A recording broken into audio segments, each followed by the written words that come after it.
رمضان الذي أنزل فيه القرآن هدى للناس وبينات من الهدى والفرقان. بسم الله الرحمن الرحيم, alhamdulillah wa salatu wa salam ala rasulillahi amma ba'd. Inch'Allah ta'ala, on se voit pour notre 8e faïda et elle concerne Souratul Kahf et c'est notre deuxième partie. Alors, aujourd'hui on va voir Inch'Allah le verset 45 dans Souratul Kahf et c'est ce verset-là. Alors on va essayer de lire Inch'Allah la traduction rapprochée. Allah dit dans le sens du verset et propose-leur l'exemple de la vie d'ici-bas. Elle est semblable à une eau que nous faisons descendre du ciel. La végétation de la terre se mélange à elle, puis elle devient de l'herbe desséchée que les vents dispersent. Allah est certes puissant en toutes choses. Alors lorsqu'on lit ce verset-là, on peut dans un premier temps comprendre que Allah compare l'eau qui descend du ciel à la vie d'ici-bas. D'accord? Et cet exemple-là, on peut le trouver dans d'autres sourates. On peut le trouver dans Surat al-Zumar, Surat Yunus ou encore Surat al-Hadid. D'accord? Alors, ça, on le comprend facilement dans le verset. Cela dit, ce qu'on pourrait ne pas comprendre facilement, c'est le lien qu'on pourrait, le lien entre les deux, entre la vie d'ici-bas et l'eau qui descend du ciel. Je vous propose, Inch'Allah, de lire un passage dans le Tafsir al-Qurtubi où il va nous mettre en avant certains liens qui vont nous permettre justement de comprendre pourquoi Allah compare l'eau qui descend du ciel à la vie d'ici-bas. Alors, dans ce passage-là, Al-Qurtubi nous met en avant 5 liens. Nous allons en lire 2 ou 3, bi'idhnillah. Alors, le premier lien qu'on pourrait citer, plutôt que lui, il cite, il dit en fait, lorsqu'il pleut, l'eau qui va descendre du ciel, elle n'est pas éternelle. Elle est vouée à disparaître. Exactement, lorsqu'il pleut, l'eau qui descend du ciel va former des flaques d'eau, et ces flaques d'eau-là, au bout de quelques heures, voire quelques jours, disparaît. Et c'est comme la vie d'ici-bas, elle n'est pas éternelle, elle est vouée à disparaître également. Alors, on cite un deuxième point, un deuxième lien, pardon. En fait, Al-Qurtubi dit lorsque, mathalan, il pleut et qu'une personne venait à rentrer dans la pluie, c'est-à-dire elle venait à se mettre sous l'eau, elle serait forcément impactée par l'eau, c'est-à-dire qu'elle serait mouillée. D'accord? Et la personne également qui va rentrer dans cette ville, elle sera forcément impactée par elle, c'est-à-dire elle sera forcément éprouvée. D'accord? Et on peut citer également un troisième point. Il dit en fait l'eau qui descend du ciel, si on se met dans si on se met dans le cas d'un champ, d'accord?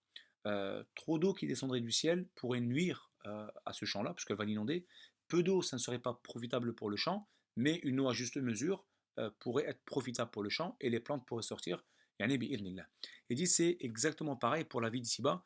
Peu de cette vie-là, peu de cette vie d'ici-bas serait pas profitable pour la personne. Trop de cette vie-là pourrait être même une épreuve pour la personne, et un juste milieu serait vraiment profitable pour la personne. D'accord? Donc, Inch'Allah, on va s'arrêter pour cette première faïda, on va s'arrêter ici. Donc, on a vu 3 points, Inch'Allah ta'ala, qui nous permettent de vraiment de comprendre pourquoi Allah subhanahu wa ta'ala a comparé la vie d'ici-bas à l'eau qui descend du ciel. Et, Inch'Allah, on va essayer de prendre une deuxième faïda, Inch'Allah. Alors, la deuxième faïda, Inch'Allah, elle concerne as-siyar. Regardez, nous avions déjà vu ce qu'était as-siyar, ce qu'on appelle le contexte dans lequel se trouve ce verset-là. Alors, sans doute que vous le savez, dans Suratul Kahf, Allah subhanahu wa ta'ala nous raconte 4 histoires. La première histoire, c'est celle des gens de la caverne. La deuxième histoire, c'est celle de la personne croyante et la personne qui n'est pas croyante. Donc, d'accord?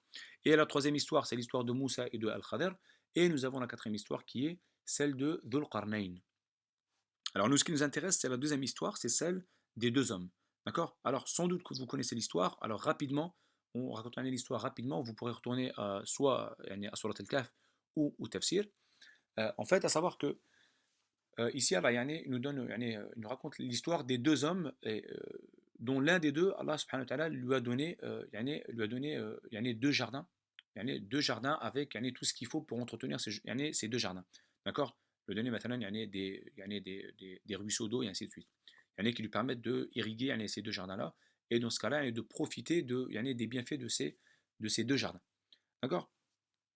Et en fait, cette personne-là, au lieu de remercier et de reconnaître plutôt dans un premier temps les bienfaits d'Allah sur lui et de le remercier, qu'est-ce qu'il a fait? Il a mécru. D'accord? Elle a dit وَدَخَلَ جَنَّتَهُ وَهُوَ ظَالِمٌ لِنَفْسِهِ. D'accord? Il est rentré dans son jardin tout en étant injuste envers lui-même. Alors on peut se poser la question, pourquoi injuste? Tout simplement parce qu'après, qu'est-ce qu'elle a dit? Je ne pense pas que, plutôt il a dit, je ne pense pas que je pense pas que ce jardin ou ces jardins vont périr un jour, et je ne pense pas que le Yawm al-Qiyamah, d'accord? Le jour de la résurrection va arriver. Donc là, on voit qu'il a mécru en la foi en le jour dernier. D'accord? Donc là, il a carrément été injuste envers lui-même, puisque chaque personne doit mettre, doit mettre ça, doit pousser ça, doit mettre sa personne dans l'iman. Ce que j'entends par là, c'est que elle doit guider, ou plutôt doit faire les causes pour que son propre nefs soit dans la foi. Alors que lui, il a mené sa propre nefs dans la mécréance. Wal-iyadu billah. D'accord? Et regardez, même derrière, il va faire une mauvaise analogie. Il va dire وَلَئِن رُدِدتُّ إِلَىٰ رَبِّي لَأَجِدَنَّ خَيْرًا مِنْهُمَا مُنْقَلَبًا. Et il dit en plus, si je venais à retourner vers mon Seigneur, eh ben, j'aurais encore mieux, j'aurais davantage de bien. En fait, lui a fait une mauvaise analogie, c'est-à-dire, il s'est dit, ben, comme dans la vie d'ici-bas, j'ai beaucoup de bien, c'est que forcément là, il m'aime bien. Donc si je venais à retourner vers lui, comme il m'aime bien, il me donnera davantage. Et ça, malheureusement, on le retrouve chez beaucoup de personnes qui pensent que le kofar, Allah il les aime bien parce qu'Allah il leur donne beaucoup de choses.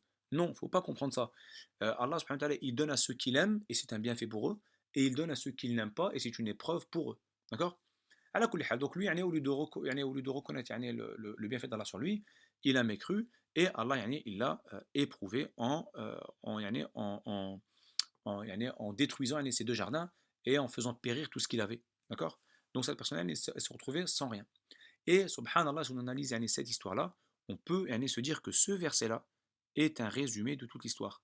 Puisque l'eau, lorsqu'elle descend du ciel, qu'est-ce qu'elle fait? Elle fait pousser les plantes et les fleurs, et ainsi de suite.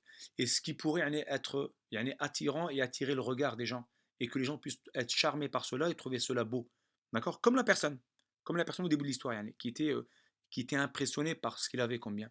Et puis, lorsque l'eau cesse de descendre, euh, et que le soleil vient assécher ces fleurs-là et ces plantes-là, et que ces plantes asséchées et ces fleurs asséchées deviennent de la poussière, le vent vient disperser cette poussière-là, et il n'en reste plus rien, telle une terre morte.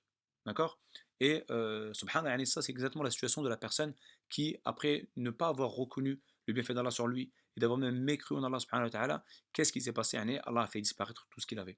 Donc là, lorsqu'on voit As-Siyar, on voit que les versets ont un lien. D'accord? Les versets dans le Coran ont un lien les uns par rapport aux autres. D'accord? Et parfois même les histoires ont des liens entre elles. Parfois même, comme disent les ulama, certains as-suwar, les sourates du Coran ont un lien les unes par rapport aux autres.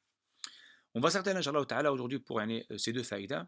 هذا والله تعالى أعلى وأعلم وسبحانك اللهم وبحمدك أشهد أن لا إله إلا أنت أستغفرك وأتوب إليك بارك الله فيكم والسلام عليكم ورحمة الله وبركاته